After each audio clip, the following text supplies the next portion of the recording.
Salam damai menyertai kita semua, saudara-saudara yang terkasih dalam Tuhan kita Yesus Kristus, Sang Penebus kita, Sang Penyelamat kita. Jumpa lagi bersama saya. Banyak yang membahas tentang Tritunggal, jadi saya tidak bahas serentak, tapi saya bahasnya satu persatu. Kita start awalnya dari fungsi Roh Kudus. Apa fungsi Roh Kudus? Setelah kita mengetahui tentang fungsi Roh Kudus, fungsi apa itu firman, maka kita akan mengetahui lebih dalam lagi tentang Tritunggal. Banyak yang membahas tentang Tritunggal.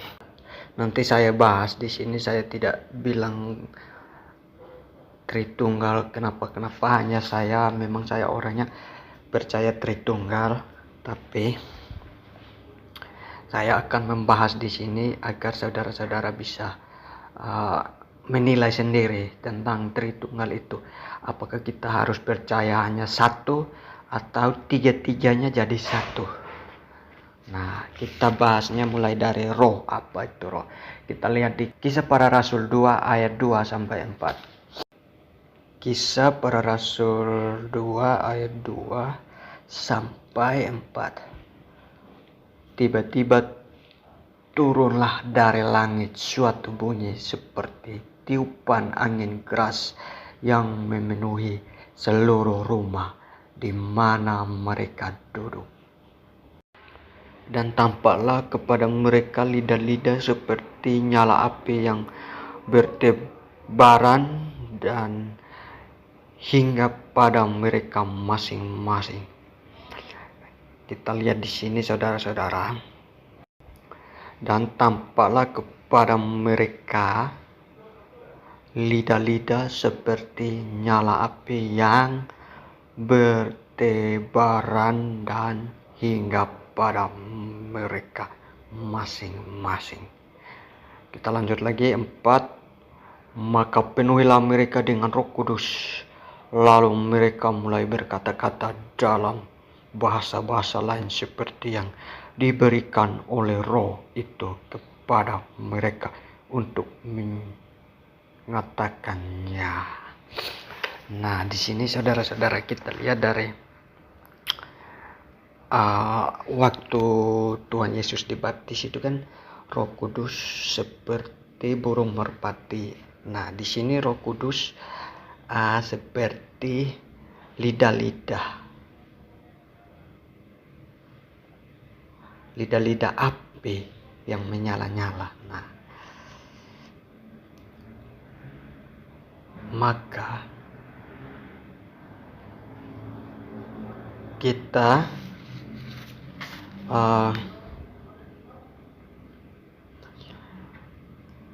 tahu bahwa Roh itu datang kepada Tuhan Yesus seperti burung merpati kepada murid-murid atau 12 rasul.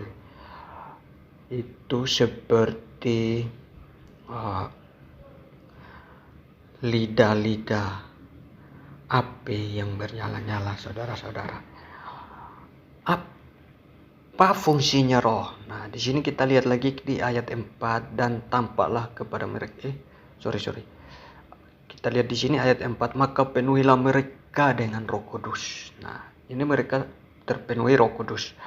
Lalu mereka mulai berkata-kata dalam bahasa-bahasa lain seperti yang diberikan oleh Roh itu kepada mereka untuk mengatakannya. Nah, diberikan Roh itu kepada mereka untuk mengatakannya, saudara-saudara. Seperti yang diberikan oleh Roh itu kepada mereka untuk mengatakannya. Nah, di sini saudara-saudara, berarti di sini kita sudah mengetahui bahwa Roh adalah penuntun. Nah, saya ambil contoh singkat seperti yang setiap hari kita pegang, handphone. jaringan itu seperti roh. Nah, jadi tanpa Roh Kudus, tanpa jaringan, kita tidak bisa menyampaikan pesan kepada orang yang ingin kita menyampaikan pesan.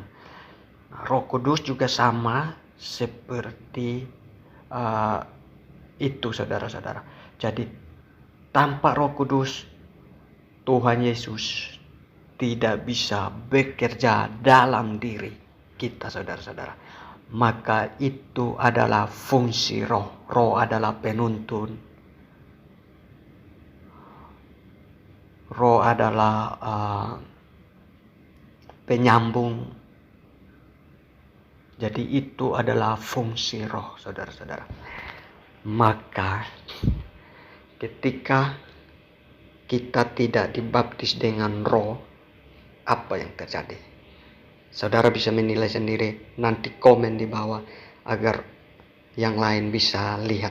Saya yakin saudara pasti mengetahui apa fungsi roh. Kalau tidak ada roh dalam diri kita, saudara-saudara, nah, maka roh adalah penuntun dari Tuhan Yesus untuk kita. Maka roh menuntun kita. Kalau tanpa roh, kita seperti manusia mati.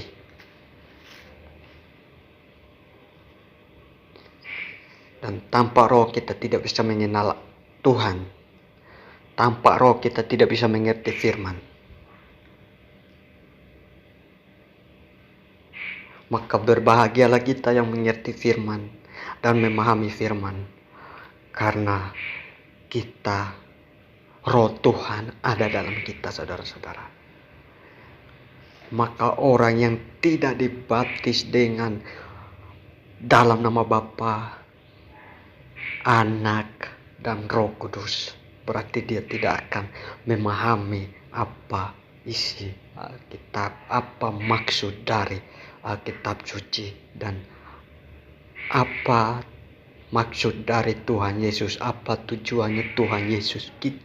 Orang yang tidak dibaptis dengan roh, dia tidak akan memahami tentang kitab suci, karena kitab suci adalah isi hati Tuhan kepada kita, saudara-saudara yang kukasihi. Keinginan Tuhan kepada kita, saudara-saudara yang kukasihi. Maka dengan Roh Kudus kita bisa dituntun ke jalan yang benar. Terus kalau orang yang tidak memiliki Roh Kudus, apa yang terjadi? Orang yang tidak memiliki Roh Kudus, dia memiliki roh setan, maka dia akan dituntun ke jalan-jalan yang tidak sesuai dengan kehendak Tuhan atau bertentangan dengan kehendak Tuhan. Jadi biar saudara menyampaikan dengan tenggorokan kering, dia tidak akan mengerti tentang semua itu, saudara-saudara. Maka kalau saudara ingin orang itu memahami dan mengerti tentang apa yang saudara sampaikan, terlebih dahulu usirlah roh jahat dalam dirinya dan baptislah dia dengan Roh Kudus. Maka dia bisa mengerti apa yang disampaikan kitab suci. Kita lanjut lagi kita sudah tahu Kisah 2 ayat 2 sampai 4 adalah roh itu adalah penuntun.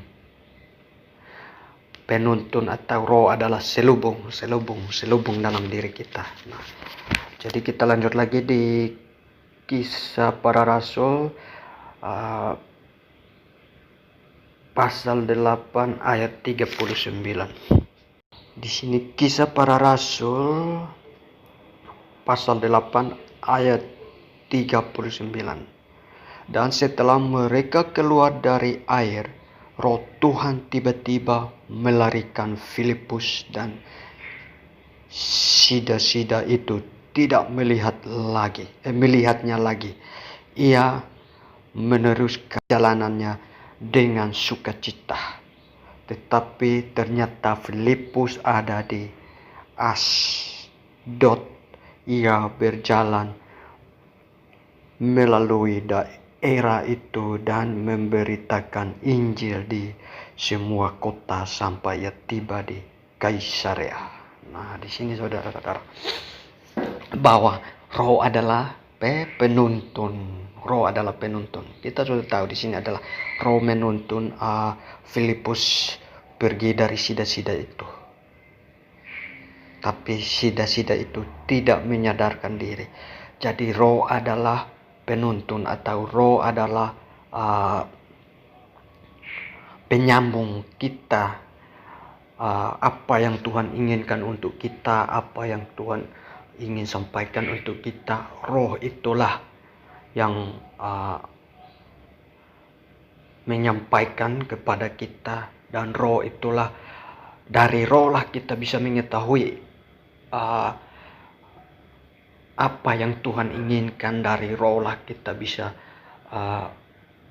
menyampaikan apa yang kita inginkan dari diri kita untuk Tuhan, apa yang ingin kita sampaikan untuk Tuhan, apa yang Tuhan ingin sampaikan untuk kita.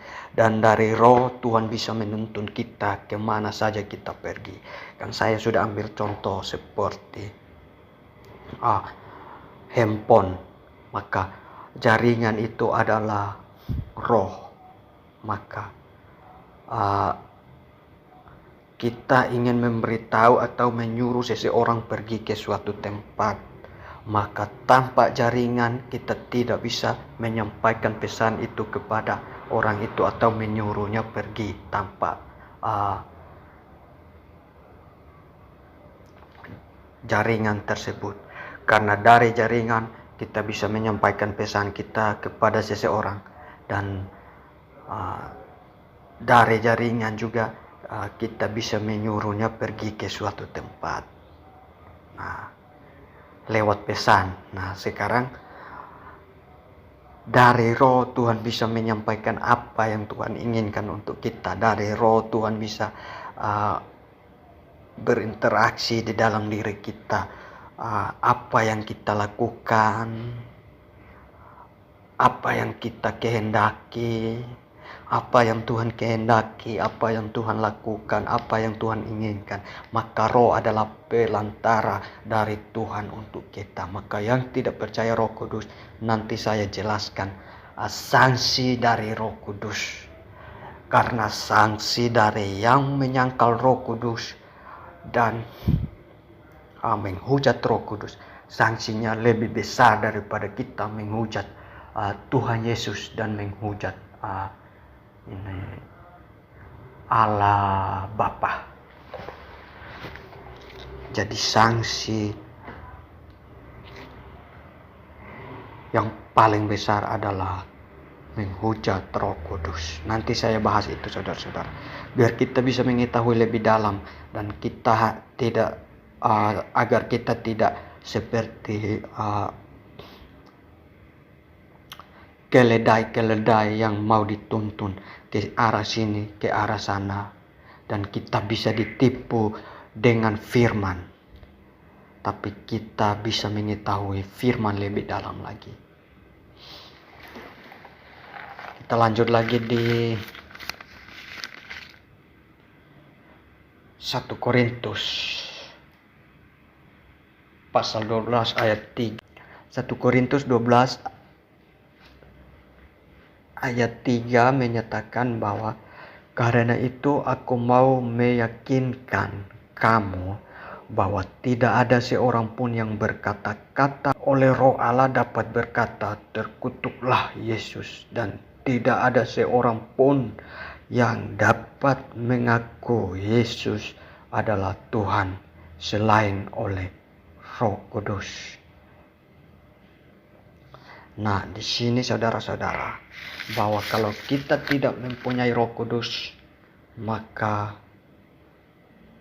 kita berkata tidak sesuai dengan keinginan Tuhan. Jadi ketika kita melihat orang itu berkata tidak sesuai dengan keinginan Tuhan, maka kita sudah mengetahui bahwa ia tidak memiliki Roh Kudus. Sama seperti Tuhan Yesus menyampaikan suatu perumpamaan tentang dari buahnya kita mengetahui pohonnya. Jadi dari perkataannya kita mengetahui roh apa yang terisi dalam dirinya, saudara-saudara.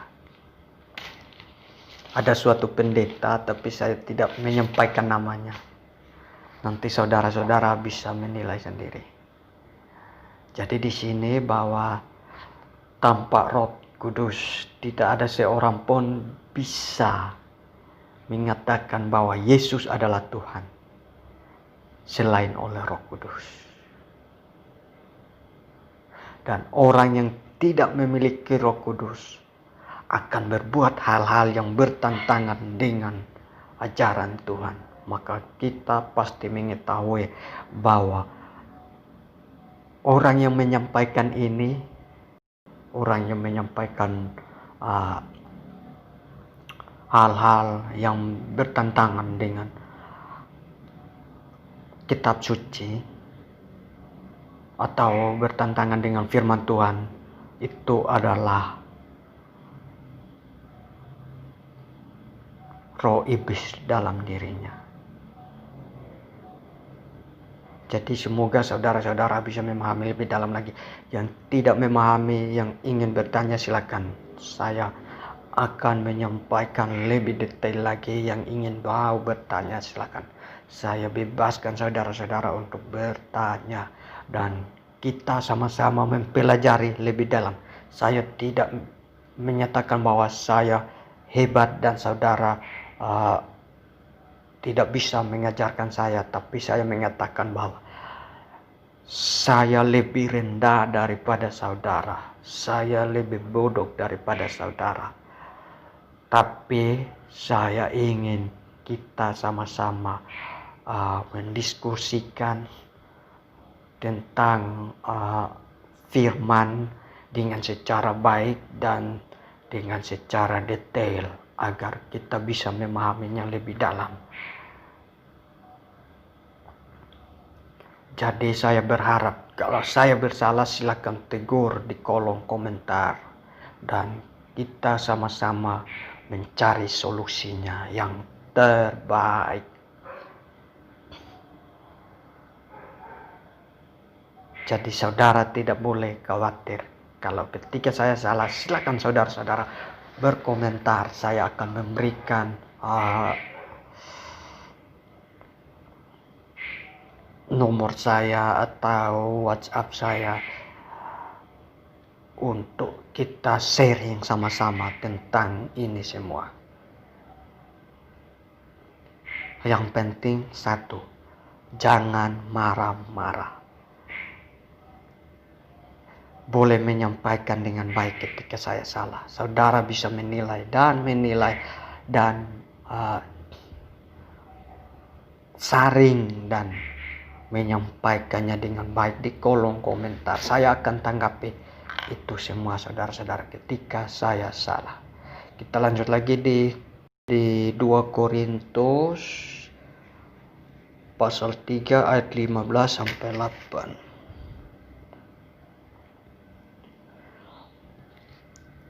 Di sini 2 Korintus pasal 3 ayat 15.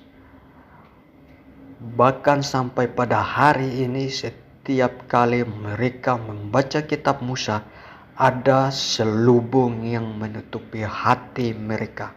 Tetapi apabila hati seorang berbalik kepada Tuhan, maka selubung itu diambil daripadanya. Sebab Tuhan adalah roh. Dan di mana ada roh Allah, di situ ada kemerdekaan. Dan kita semua mencerminkan kemuliaan Tuhan dengan muka yang tidak berselubung, dan karena kemuliaan itu datangnya dari Tuhan yang adalah roh, maka kita diubah menjadi serupa dengan gambarnya dan kemuliaan yang semakin besar. Nah, di sini saudara-saudara, bahwa roh Tuhan adalah selubung. Di sini ayat 15, bahkan sampai pada hari ini setiap kali mereka membaca kitab Musa ada selubung yang menutupi hati mereka. Nah, berarti kita mengetahui bahwa ketika kita membaca kitab suci, maka ada roh atau selubung yang bisa menutup dan membuka hati kita agar menutup dan membuka hati dan pikiran kita agar kita bisa mengetahui hal-hal yang lebih dalam lagi di dalam kitab suci.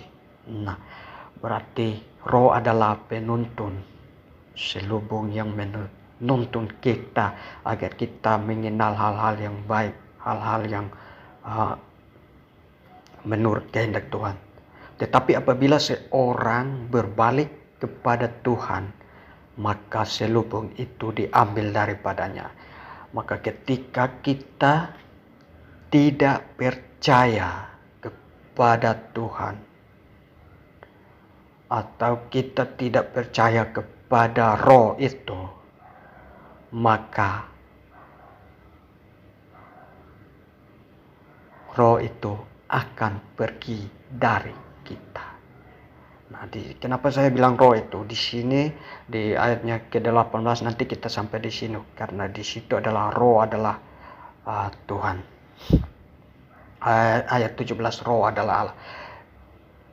Kita lanjut lagi 16. Tetapi apabila hati seorang berbalik kepada Tuhan, maka selubung itu diambil daripadanya. Maka di sini dinyatakan bahwa kalau ketika kita bertentangan atau tidak percaya kepada Tuhan, atau tidak percaya bahwa roh bekerja dalam diri kita, atau kita tidak percaya bahwa firman itu adalah Bapa, maka roh itu dicabut dari diri kita.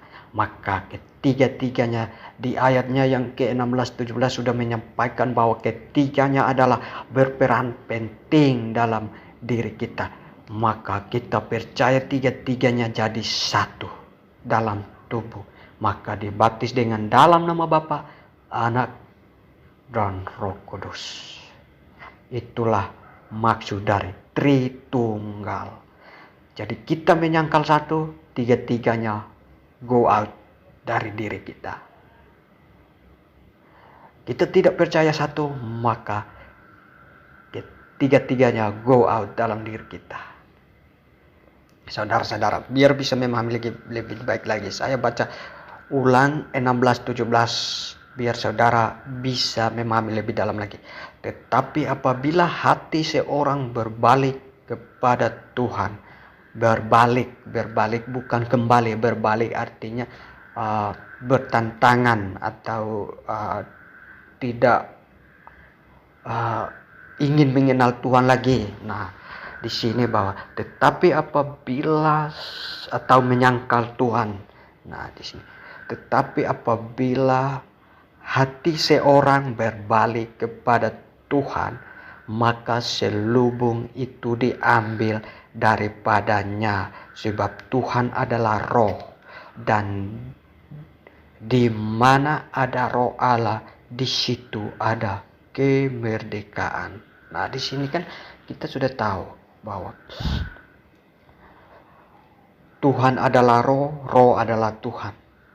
Maka ketika kita tidak percaya roh, maka Tuhan diam di surga, tapi roh yang saya tadi sampaikan bahwa roh itu seperti contohnya jaringan penyambung. Maka kalau tanpa penyambung itu, Tuhan tidak akan ada dalam diri kita, saudara-saudara. Jadi roh adalah Tuhan, Tuhan adalah roh. Itu maksudnya adalah walaupun Tuhan diam di surga, tapi dia bisa menyampaikan sesuatu atau menginginkan sesuatu atau membuka hati pikiran kita, dia bisa mengontrol, Tuhan bisa mengontrol kita dari surga lewat roh. Nah, maka kita menyangkal roh sama saja kita memutuskan jaringan kita dengan Tuhan. Di sini kita lanjut lagi ayat ke-18. Dan kita semua mencerminkan kemuliaan Tuhan dengan muka yang tidak berselubung. Dan kita semua mencerminkan kemuliaan Tuhan dengan muka yang tidak berselubung. Dan karena kemuliaan itu datangnya dari Tuhan yang adalah roh, maka kita diubah menjadi serupa dengan gambarnya. Nah, kita lanjut lagi dalam kemuliaan yang semakin besar. Nah, di sini bahwa kita mengetahui bahwa dan karena kemuliaan itu datangnya dari Tuhan. Kemuliaan itu apa? Yang adalah roh. Nah, kemuliaan yang datangnya dari Tuhan itu adalah roh. Maka rohnya datang dari Tuhan, maka kita diubah menjadi serupa dengan gambarnya dalam kemuliaan yang semakin besar. Maka ketika roh itu berdiam dalam tubuh kita, maka kita menjadi serupa dengan gambarnya. Apa yang dimaksud dengan serupa? Serupa adalah bisa melakukan keinginan Tuhan, bisa berinteraksi dengan Tuhan, bisa menyampaikan hati dan pikiran Tuhan, bisa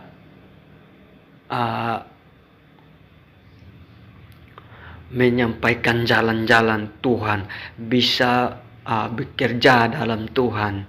Itu semua melalui roh. Di sini dinyatakan karena kemuliaan itu datangnya dari Tuhan yang adalah roh. Nah, kalau kita hanya percaya kepada Tuhan, apakah Tuhan turun dari surga datang kepada kita? Tidak, saudara-saudara. Dengan roh lah Tuhan bisa mengontrol kita di dunia ini. Jadi kalau orang yang tidak percaya kepada roh, berarti dia sudah di surga. Dan orang yang tidak percaya kepada Bapa, berarti dia sudah ada di surga. Maka dia tidak percaya, saudara-saudara. Maka kenapa kita harus mempercayai tiga-tiganya, saudara? Nanti saya jelaskan di video berikutnya. Dan apa arti dari Bapa dan siapa itu Bapa, apa arti dari Bapa dan bagaimana Bapa bekerja, nanti saya jelaskan di video berikutnya, saudara-saudara. Ikuti terus channel saya dan bagikan agar saudara-saudara kita, teman-teman kita yang belum mendengar. Saya percaya bahwa mungkin dari saudara-saudara banyak yang sudah mendengar tentang ini, tapi saya minta tolong share dan bagikan. Kasihanilah teman-teman kita yang ingin mendengar dan ingin mengetahui firman Tuhan lebih dalam lagi. Maka ketika mereka yang ingin mengetahui dengan murah hatinya saudara, dengan belas kasihannya saudara-saudara sharekan video ini sehingga mereka bisa mengetahui tentang firman Tuhan lebih dalam lagi, agar mereka tidak bisa disesatkan oleh iblis. Karena dalam Matius 24 sudah nyatakan bahwa berhati-hatilah karena dengan namaku kalian akan disesatkan. Akan ada banyak nabi-nabi palsu atau pemimpin-pemimpin palsu yang akan datang menggunakan namaku untuk menyesatkan. Bukan hanya menggunakan nama Tuhan, tapi menggunakan nama Tuhan itu ada banyak, saudara-saudara. Menggunakan nama Tuhan adalah menggunakan firman Tuhan dengan bukan hanya menyebut nama Tuhan, tapi menggunakan firman Tuhan untuk menyesatkan orang-orang. Jadi kita harus mengetahui firman lebih dalam lagi sebelum disesatkan, saudara-saudara. Maka kita berjaga-jaga itu adalah mengetahui dan mengenal firman Tuhan lebih dalam lagi. Mengenal Tuhan Yesus lebih dalam lagi. Dengan apa kita mengenal Tuhan Yesus? Dengan firman-Nya, saudara-saudara. Maka saya sampaikan ini, please saudara-saudara, belas kasihan saudara membagikan video ini dan saudara kita yang lain bisa termotivasi dan bisa mengenal Tuhan lebih dalam. Kita sama-sama semua mendapat berkat dari Tuhan kita Yesus Kristus. Amin, saudara-saudara. Kita lanjut lagi. Maka kita diubah menjadi serupa dengan gambarnya. Saya sudah nyatakan ini dari tadi, saudara-saudara. Kita diubah dengan gambarnya, serupa, menjadi serupa dengan gambarnya. Gambarnya siapa? Gambarnya Tuhan Yesus. Maksud gambarnya di sini bukan adalah wajah kita sama-sama mirip, tapi gambarnya adalah hati dan pikiran kita itu sejalan dengan hati dan pikiran Tuhan Yesus. Apa yang Tuhan Yesus inginkan di dunia ini kita bisa mencerminkan lebih dalam lagi. Tuhan inginkan berbuat baik, mengasihi sesama. Itu yang Tuhan inginkan. Jadi ketika roh itu bekerja dalam diri kita, maka kita bisa mengasihi sesama kita. Kita bisa menyayangi sesama kita. Maka dengan cara itu kita memiliki Roh Kudus. Amin, saudara-saudara. Saya percaya bahwa kita orang-orang Nasrani, orang-orang pilihan dari Tuhan, orang-orang anak-anak Tuhan, semua memiliki Roh Kudus. Kita sama-sama percaya bahwa kita memiliki Roh Kudus. Amin, saudara-saudara. Kita lanjut lagi di Matius, saudara-saudara. Di Matius 3 ayat 16. Sesudah dibaptis, Yesus segera keluar dari air, dan pada waktu itu juga langit terbuka dan ia melihat Roh Allah seperti burung merpati turun ke atasnya.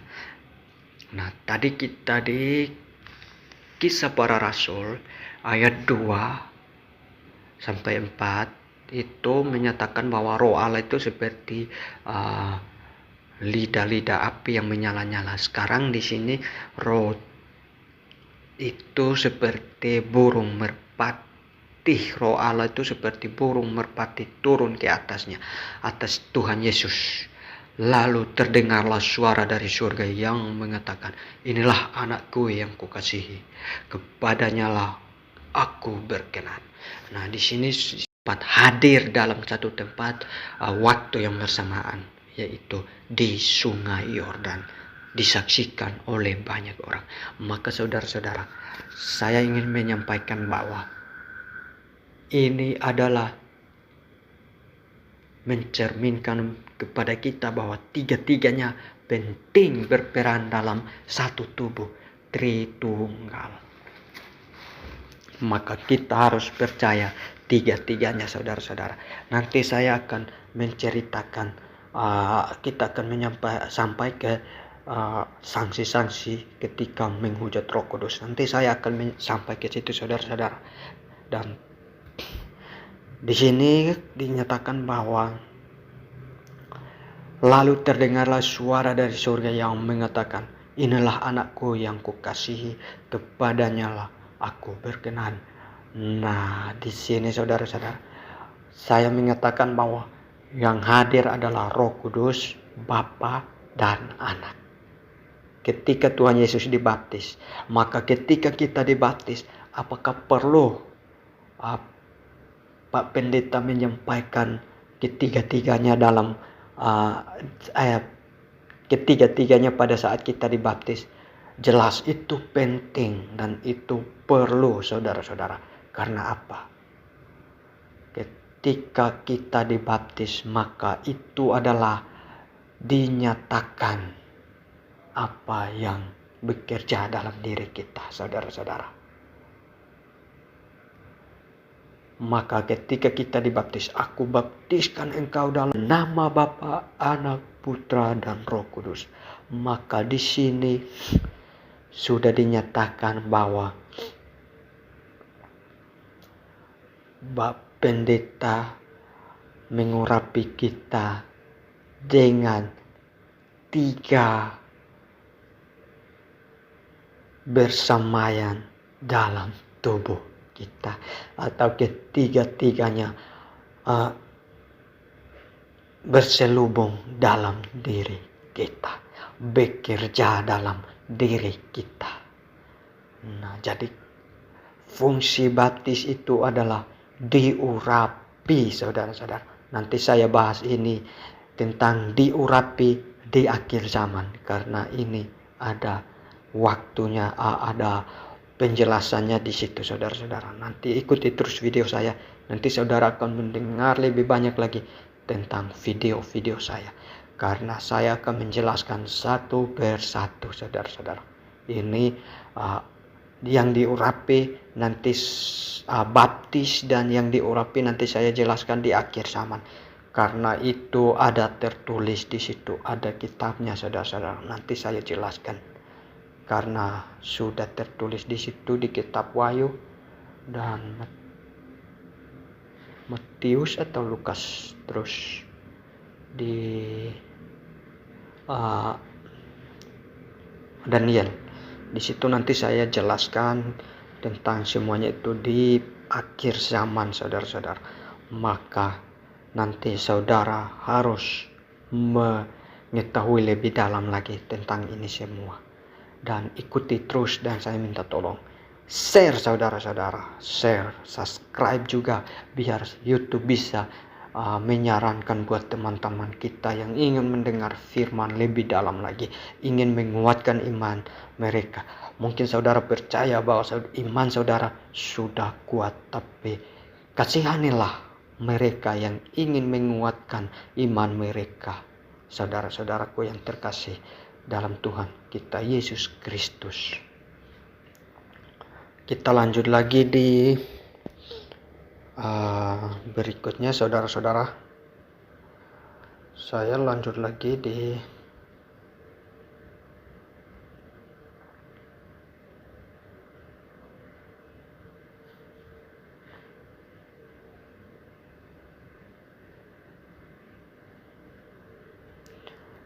sini saya menjelaskan tentang menghujat Roh Kudus, karena di sini kita membahas tentang menghujat Roh Kudus.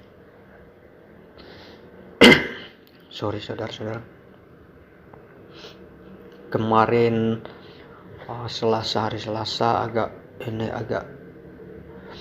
hujan, jadi saya batuk, saudara, pas piket malam. Makanya saya agak pilek. Minta maaf ya. Matius pasal 3 ayat 28. Matius pasal 3 ayat 28. Aku berkata kepadamu, sesungguhnya semua dosa dan hujat anak manusia akan diampuni. Ya, semua hujat yang mereka ucapkan. Tetapi apabila seorang menghujat Roh Kudus, ia tidak mendapat ampun selama-lamanya, melainkan bersalah karena berbuat dosa kekal. Apa maksud dari dosa kekal, saudara-saudara? Dosa kekal adalah dosa yang tidak bisa diampuni, dosa yang dibawa sampai mati. Dan dosa kekal itu dosa yang menjamin kita tidak bisa masuk surga, saudara-saudara. Maka berhati-hatilah dengan dosa kekal, saudara-saudara. Dosa kekal, saudara-saudara. Dosa kekal. Berhati-hatilah dengan dosa kekal, saudara-saudara. Karena dosa kekal adalah dosa yang tidak bisa diampuni, dibawa sampai mati, dan dibawa sampai ke dalam neraka. Apapun saudara perbuat, dosa kekal adalah dosa yang dibawa sampai ke dalam neraka, tidak bisa diampuni. Di sini dinyatakan bahwa tetapi apabila seorang menghujat Roh Kudus, ia tidak mendapat ampun, tidak bisa diampuni, saudara-saudara. Maka berhati-hatilah dengan dosa kekal, tidak mendapat ampun selama-lamanya. Di sini sudah dinyatakan. Saya nonton videonya pendeta Henry HT B, saudara-saudara. Saya nonton videonya pendeta HTB, saya dalam hati ini, Pak Pendeta tidak bisa masuk dalam surga lagi. Tidak bisa masuk dalam surga lagi. Dan saya mengasihani pengikut-pengikut yang ingin mengenal Tuhan lebih dalam tapi disesatkan oleh dia, saudara-saudara. Maka saya minta, please bagikan video ini agar mereka bisa kembali ke jalan yang benar, saudara-saudara. Karena mereka mungkin ingin sungguh-sungguh mengikuti jalan Tuhan tapi disesatkan oleh pendeta HTB itu yang tidak jelas, yang dia sangat menghujat Roh Kudus, saudara-saudara. Bukan hanya menghujat Roh Kudus, tapi menghujat Bapa, Anak, dan Roh Kudus. Saudara-saudara yang kukasih dalam Tuhan kita Yesus Kristus, saya minta tolong bagikan video ini. Di sini dia nyatakan bahwa aku berkata kepadamu, siapa yang berkata kepada mereka? Tuhan Yesus berkata kepada mereka, sesungguhnya semua dosa dan hujat anak-anak manusia, maksudnya semua dosa dan hujat kita akan diampuni. Tuhan Yesus berkata kepada mereka bahwa sesungguhnya semua dosa dan hujat anak-anak manusia akan diampuni. Ya, semua hujat yang mereka ucapkan. Artinya semua hujat yang kita ucapkan atau semua dosa yang anak-anak manusia ucapkan masih bisa diampuni, saudara-saudara.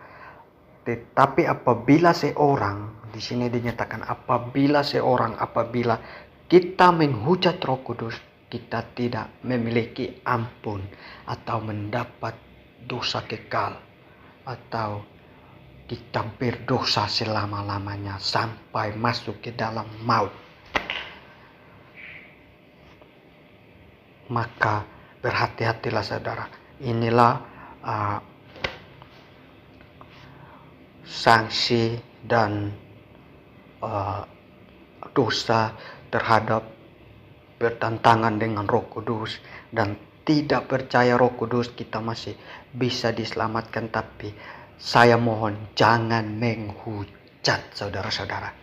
Saya mohon jangan menghujat karena kita tidak bisa diampuni. Jadi ketika ada orang yang menyembuhkan atau ada orang yang menyatakan bahwa dia berbuat dengan Roh Kudus, silakan dia berbuat. Saudara tidak boleh menghujat atau mengatakannya tidak sewajar, karena ketika kita mengatakan itu maka kita memperoleh hidup dosa kekal, saudara-saudara. Karena apa? Di sini yang nyatakan bahwa ketika orang-orang ahli Taurat itu mengatakan kepada Tuhan Yesus bahwa dengan roh iblis Tuhan Yesus menyembuhkan orang sakit, maka Tuhan Yesus mengatakan kepada mereka bahwa ketika seseorang menghujat Roh Kudus, ia tidak akan mengalami ampun atau dia tidak diampuni, melainkan mendapat dosa yang kekal. Maka saudara berhati-hatilah, saudara-saudara, berhati-hatilah, karena kita menghujat Roh Kudus, dosanya tidak bisa diampuni. Nah, sampai di sini saja, saudara-saudara. Saya minta tolong share dan bagikan video ini agar teman-teman kita bisa mengetahui firman Tuhan lebih dalam lagi. Dan saya akan membahas tentang siapa itu Bapa dan apa maksudnya Bapa dan apa itu Bapa dan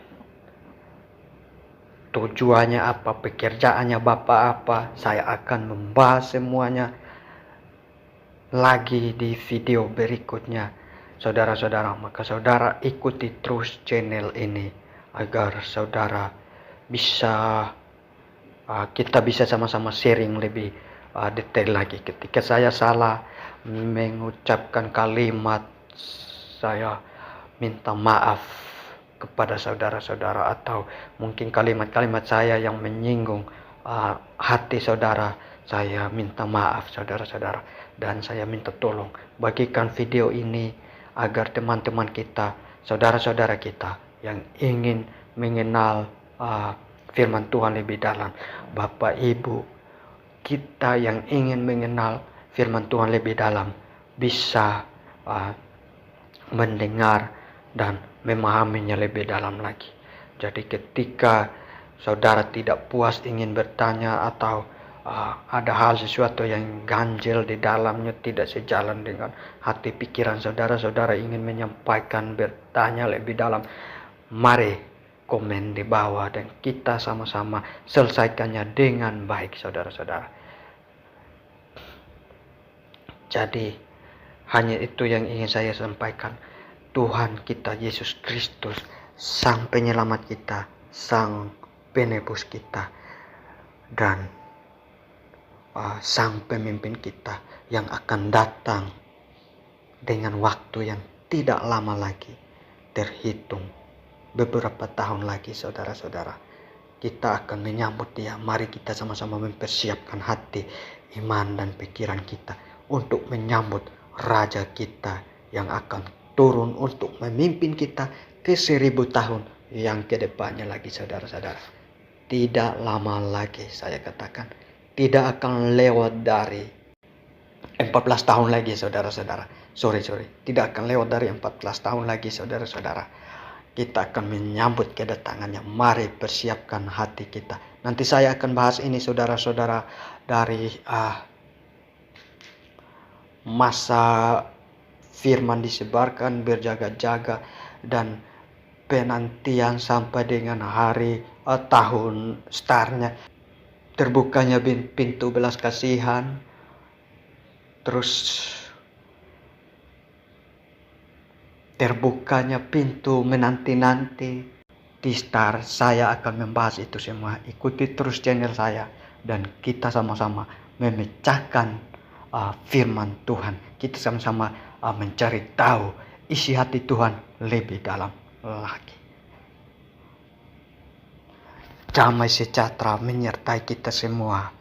Tuhan Yesus Kristus, Sang Penyelamat kita, Sang Penebus kita, menyertai kita semua dan memberkati kita, melindungi kita. Tuhan Yesus melindungi, menyertai, dan menyelamatkan kita dalam semua ini. Hanya itu yang kusampaikan. Terima kasih saudara-saudara. Damai sejahtera dan salam untuk kita semua. Tuhan berkati. Amin.